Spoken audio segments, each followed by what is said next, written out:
Welcome to the Learning Pines YouTube. We hope this video helps.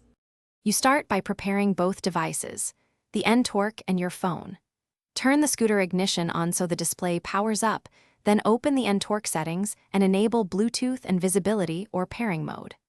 On your phone, open Bluetooth settings and enable it. Make sure location services are on if your operating system needs that for scanning. Once both are ready, you will initiate discovery on the phone so it can find the Ntorq. This prevents wasted reconnect attempts later.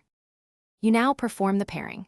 On the phone, scan for nearby devices and select the entry named Ntorq or the scooter model when it appears. When prompted, verify the pairing code shown on both devices and confirm or accept the prompt to pair.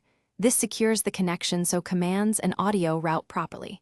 Make sure to allow any permission requests, such as access to contacts or media, only if needed by the app. Once paired, the devices will store credentials for quicker future pairing. You finish by validating the link, play audio or open the Ntorq app, and use a feature that requires the Bluetooth connection to confirm full functionality. If something fails, make sure to toggle Bluetooth off and on both the phone and scooter, then retry pairing. This clears temporary conflicts. If problems persist, power cycle the scooter, forget the device on your phone, then pair again. As a key troubleshooting tip, reset the scooter Bluetooth only after forgetting saved pairs, because a reset.